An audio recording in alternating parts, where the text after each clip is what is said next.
Y en información de la economía, el desempleo en Chile aumentó a 8,9% en el trimestre enero-marzo del 2026, según informó esta mañana el INE. En el caso de la región metropolitana, Vale, la tasa de desocupación fue aún mayor, 9,6%. Sí, queremos conversar sobre estas cifras, sobre el escenario laboral actual del país, y para eso tomamos contacto con Juan Bravo, director del Observatorio del Contexto Económico de la Universidad Diego Portales.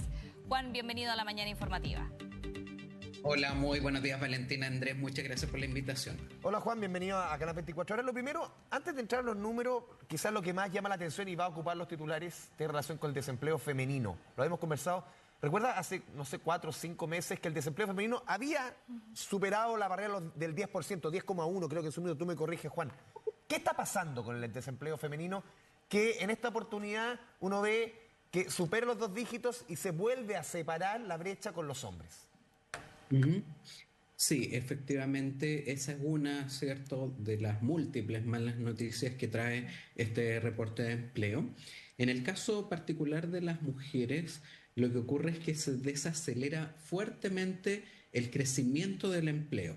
Entonces, en el mes anterior, el empleo femenino estaba creciendo al 2,4% anual, y en el reporte que conocimos hoy baja ese crecimiento a 1,2% anual. Entonces hay una fuerte desaceleración del crecimiento del empleo de mujeres, y entonces ya no alcanza ese crecimiento para absorber al aumento de la fuerza laboral de mujeres, que creció al 1,8% anual, ¿ya? Entonces sí se crea empleo femenino, es cierto, pero no es suficiente en definitiva para absorber a las mujeres que se están incorporando a la fuerza laboral, y esto lleva entonces a que tengamos este fuerte aumento de la tasa de desempleo al 10% en el caso de las mujeres. Juan, estas cifras de un fuerte desempleo femenino van cambiando, pero ya llevan bastante tiempo acompañándonos. ¿Qué factores estructurales explican lo que pasa con el empleo femenino acá en Chile? Bueno, esto es una combinación de factores, ¿cierto? La tasa de desempleo femenino es persistentemente mayor a la de los hombres, igual que la tasa de ocupación informal femenino es persistentemente superior a la de los hombres. Y esto tiene que ver, ¿cierto?, con dificultades de empleabilidad que enfrentan las mujeres. Un factor bien clave, ¿cierto?, es una legislación laboral que replica una lógica de ausencia de corresponsabilidad, donde se otorgan derechos asociados al cuidado, pero ligados o solo a mujeres o principalmente a mujeres. Y esto lo que se traduce, ¿cierto?, es en mayor costo relativo de contratar mujeres para los empleadores. Y ahí tenemos entonces la ley de sala cuna, ¿cierto?, que impone un costo por contratar mujeres. Tenemos postnatal, que no es igualitario, ¿cierto?, y que es muy distinto. El del hombre es muy breve y el de la mujer es mucho más extenso. Y en fin, hay una serie de leyes laborales, ¿cierto?, que son bien distintas para hombres y mujeres, y que lo que lleva es que para las mujeres entonces eso encarezca su costo relativo de la contratación formal, ¿cierto? Y esto repercute en estas dificultades de empleabilidad mayores para las mujeres. Y, ¿cierto?, a esto se suman otros factores como el bajo crecimiento, ¿cierto?, aumentos de costos salariales, y lo que ocurre es que, claro, cuando hay un segmento que ya tiene por factores estructurales un mayor costo de contratación relativa, entonces, claro, en épocas de debilidad económica, entonces justamente esos grupos además tienden a ser relativamente más perjudicados. Entonces, yo te diría que es una combinación de factores, pero aquí lo primordial sigue siendo una legislación laboral que encarece la contratación femenina. Sí, en ese punto, y ampliando un poco a la totalidad del empleo, no solamente lo femenino, Juan, hay un dicho que dice que el dato mata relato. En el fondo, hemos visto los últimos 12 meses, de acuerdo a tus reportes, al que haces tú mensualmente, se destruyeron 164.291 empleos. Eso exactamente asalariados formales en el sector privado, pero en las MIPYMES estoy apuntando. ¿Qué está pasando en el último año justamente en ese sector? ¿Por qué se está destruyendo tanto empleo en las MIPYMES? Estamos hablando de la micro, pequeña y mediana empresa. ¿Qué factores aquí se conjugan? Porque lo hemos conversado otras veces. Uno siempre quisiera que, por ejemplo, el salario mínimo estuviese muy alto, pero los números están graficando el efecto que pudo haber tenido, entre otros factores, por ejemplo, el aumento fuerte del salario mínimo en los últimos 3 años. Sí, bueno, esta para mí es a mi juicio la noticia más grave que trae el reporte en conjunto con el aumento de la tasa de desempleo de mujeres al 10%. A ver, ¿qué ocurre? Esta es la novena caída consecutiva del empleo asalariado formal en las MIPYMES. Esto es bien importante aclarar. Ese tipo de empleo es el que estamos hablando, el asalariado formal y en las MIPYMES. Y entonces este desplome de 164.000 empleos asalariados formales en las MIPYMES es la mayor caída desde el trimestre noviembre 2020, enero 2021, en plena pandemia. Entonces eso ya refleja, ¿cierto?, un poco la gravedad del asunto. Ahora, ¿qué es lo que ocurre? ¿Cuál es el hito clave que gatilla este fenómeno? Cuando se legislan las alzas de salario mínimo a partir del año 2022, en conjunto con ello, se creó un subsidio para poder apoyar a las empresas de menor tamaño a pagar el salario mínimo. Que terminó en mayo. Y este terminó en abril. Fue el último pago, claro, en abril del año pasado se extingue, es el último pago y entonces ya a partir de mayo del año anterior, ¿cierto? Las empresas de menor tamaño ya ven por completo el alza de costos salariales, ¿cierto? Pero ya sin ningún tipo de ayuda para pagar, ¿cierto? Para ayudarlas a paliar el alza del salario mínimo y sin mayor productividad laboral, porque recordemos que en los últimos 4 años la productividad laboral no ha crecido nada, está estancada. Entonces, justamente a partir del trimestre mayo-julio del año pasado, los datos muestran que se empieza a destruir empleo asalariado formal en las MIPYMES y esa destrucción se ha ido profundizando en los meses siguientes. Entonces, la verdad es que cuando uno ve la evidencia del Banco Central, que en 2 estudios, ¿cierto?, encuentra lo mismo, que las alzas de costos salariales han repercutido en un efecto negativo en el empleo, particularmente en las empresas de menor tamaño, y ahora los datos del INE confirman esta fuerte destrucción de empleo asalariado formal en las MIPYMES, que además comienza, ¿cierto?, a partir del trimestre mayo-julio del año pasado, cuando se extingue el subsidio para ayudar a las empresas de menor tamaño a pagar el salario mínimo.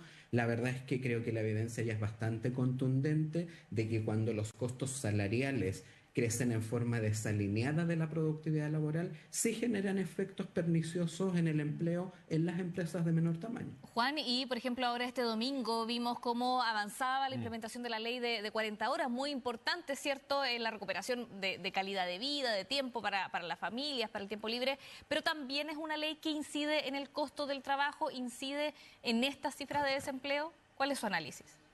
Claro, efectivamente, ¿cierto? Yo creo que es una aspiración muy legítima y razonable ir pudiendo reducir la jornada laboral. De hecho, muchos países desarrollados tienen jornadas laborales de 40 horas.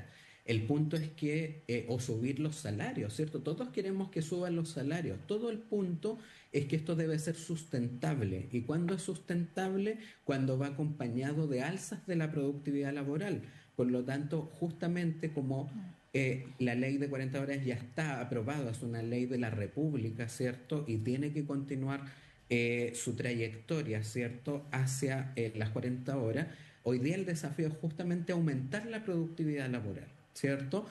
Justamente para evitar esos desalineamientos y que se generen estos efectos colaterales negativos sobre la generación de empleo asalariado formal, particularmente en la empresa de menor tamaño. Y ahí, cierto, creo que la prioridad número 1 es justamente poder estimular la capacidad de crecimiento de mediano plazo de la economía chilena. Hoy día ese es uno de los principales desafíos para una recuperación más rápida del mercado laboral, ¿cierto? Y que efectivamente permitan la sustentabilidad de este tipo de medidas. Sí, Juan, dentro de las medidas presentadas por el gobierno del presidente Kast, esta mega reforma, se propone, y lo hemos conversado otras veces contigo, este famoso subsidio tributario al empleo, que va justamente a ese segmento que estábamos conversando antes, ese segmento de la población que por ingreso está muy cerca de la informalidad, en el fondo. Y ahí se quiere apuntar. Pero se le ha criticado porque es muy caro, 1.400 millones de dólares al año, que no genera empleo, es más para mantener empleo que para generar empleo. ¿Tú crees que ese subsidio o ese crédito que justamente apunta a lo que estamos hablando, a las personas que están en riesgo de caer de la formalidad a la informalidad. En buen chileno, ¿rasca donde pica? Ujú. A ver, yo creo que el crédito tributario al empleo va en el sentido correcto, en el sentido que efectivamente hoy día tenemos una crisis de empleo en las MIPYMES. ¿M? Sin embargo, yo concuerdo que el incentivo es demasiado costoso. ¿M? Ya. Y ahí uno podría sugerir perfeccionamientos en el sentido, en dos sentidos. Primero, la duración de este crédito es permanente. ¿M? Y eso, la verdad es que cuando uno mira la evidencia internacional, las recomendaciones apuntan a que estos incentivos sean transitorios. O sea, que tú des efectivamente un tiempo prudente para que el trabajador que tú contratas pueda ganar productividad laboral dentro de la empresa, pero después que se termine. Y ese tiempo está entre 1 a 2 años. Eso es lo razonable, porque después lo que ocurre es que efectivamente, si ese trabajador ya ganó productividad laboral en la empresa, la verdad es que el incentivo deja de ser necesario, ¿te fijas? Entonces, lo primero es que no debe ser permanente y debe ser transitorio. Y lo segundo es que también uno pensaría que el subsidio debería ir focalizado a las nuevas contrataciones, y no a subsidiar a todos los trabajadores, incluso a los que ya están contratados. Entonces, el subsidio, o sea, el crédito tributario, perdón, al empleo, creo que es positivo, creo que es una medida correcta en el contexto actual de desplome del empleo asalariado formal en las MIPYME, porque siempre hay que ver el contexto, ¿cierto?, en el que se desenvuelven estas medidas, pero creo que efectivamente es factible hacer ajustes porque esta es una de las medidas más onerosas del proyecto de ley, ¿cierto? Y además estamos en un contexto de estrechez fiscal, por lo tanto, creo que se puede mejorar para que cumpla su objetivo, pero de una manera menos onerosa. Juan, también te quería preguntar por las cifras de informalidad que alcanzaron el 26,5%, creciendo 0,7% en 12 meses. ¿Cuál es el análisis respecto a lo que pasa con la informalidad en Chile? Quizás a nivel de América Latina no estamos tan mal, Claro. ¿cierto? Pero igual preocupa lo que pasa con los trabajadores que no tienen toda la protección que tiene un empleado formal. Sí, bueno, cuando uno mira la creación de empleo, vemos que el empleo informal aumentó en casi 79.000, mientras que el empleo formal se destruyeron más de 33.000. O sea, hoy día la creación de empleo está liderada por la informalidad laboral. Ahora, ¿qué es lo interesante del desglose cuando uno ya mira las cifras más finamente?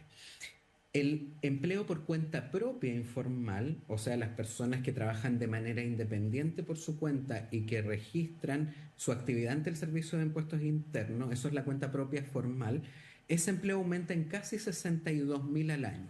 Y se destruye cuenta propia informal, o sea, personas que trabajan independiente y no registran su actividad en el Servicio de Impuestos Internos. Por lo tanto, ¿de dónde viene el aumento de informalidad que tenemos hoy día en Chile? Fundamentalmente de empleo asalariado informal en el sector privado. No es el emprendimiento informal el que está aumentando hoy día en Chile, sino que es empleo bajo subordinación, donde la persona cumple órdenes, tiene jefe, ¿cierto?, cumple horario y está en negro. Ese empleador no le paga cotizaciones de salud o de pensión. Y ese empleo asalariado informal en el sector privado aumentó en más de 92.000 en el último año. Entonces, la combinación básicamente es que tenemos un fuerte aumento del empleo bajo subordinación en negro, una fuerte destrucción de empleo asalariado formal en el sector privado, particularmente en las MIPYME, y en cambio el emprendimiento formal aumenta y se destruye emprendimiento informal. Juan, lo decíamos en la presentación, llevamos casi 40 meses con el desempleo sobre el 8%. Prácticamente es como nuestro desempleo crónico, lamentablemente, nuestro piso hoy día, de acuerdo a lo que dicen los números. Las propuestas del gobierno del presidente Kast hablan, o lo que ellos proponen y proyectan, y en el mejor escenario, dicen ellos, sería bajar el desempleo a un 6,5% al final del gobierno, año 2030. En este escenario, con una economía como está, con las medidas que se han propuesto, ¿ves plausible que el desempleo en nuestro país llegue a un 6,5%, como era el piso hace cuánto, 10 años? ¿Lo ves posible? A ver, la tasa de desempleo es difícil hacer proyecciones porque Ya. no solo dependen de la creación de empleo, sino que dependen de la evolución de la fuerza laboral. Claro, ¿Te las fijas? personas que se Entonces, suman a la fuerza laboral. Exactamente, entonces si la fuerza laboral crece relativamente poco, como lo hizo en 2025, que en promedio creció solo al 1,1%, la verdad es que uno pensaría que sí es factible. En cambio, si la fuerza laboral crece más bien a ritmos del 2% anual, que eran los ritmos que veíamos el año 2019, antes de la pandemia, la verdad es que se ve muy poco factible. ¿Y por qué? Porque eh, si bien las medidas de esta ley, del proyecto de ley de reconstrucción, efectivamente apuntan a generar mayor crecimiento, la verdad es que el mismo gobierno lo ha dicho, que ellos esperan lograr crecer a tasas del 4%, pero al final del periodo, ¿m? No durante toda la administración. De hecho, para este año todos los pronósticos apuntan que vamos a crecer más o menos lo mismo que en 2025. Entonces, la verdad es que es bien paulatino en el tiempo cómo vamos transitando a una tasa de crecimiento del 4%. Por lo tanto, entonces, eso permite, si se logra llegar a crecer a un 4% hacia el final de la administración, efectivamente podríamos ver un mayor ritmo de generación de empleo asalariado formal en el sector privado, pero podríamos llegar a tasas de desempleo del 6,5% solo bajo un contexto de una fuerza laboral que crezca relativamente poco, fundamentalmente a lo que lo hizo en 2025. Juan Bravo, economista, director del Observatorio del Contexto Económico, la Diego Portales. Muchas gracias, como siempre, Juan, por tu disposición con Canal 24 Horas. Buena jornada. Gracias, Juan. Encantado, que tengan muy buen día. Chao, Buenos chao. días.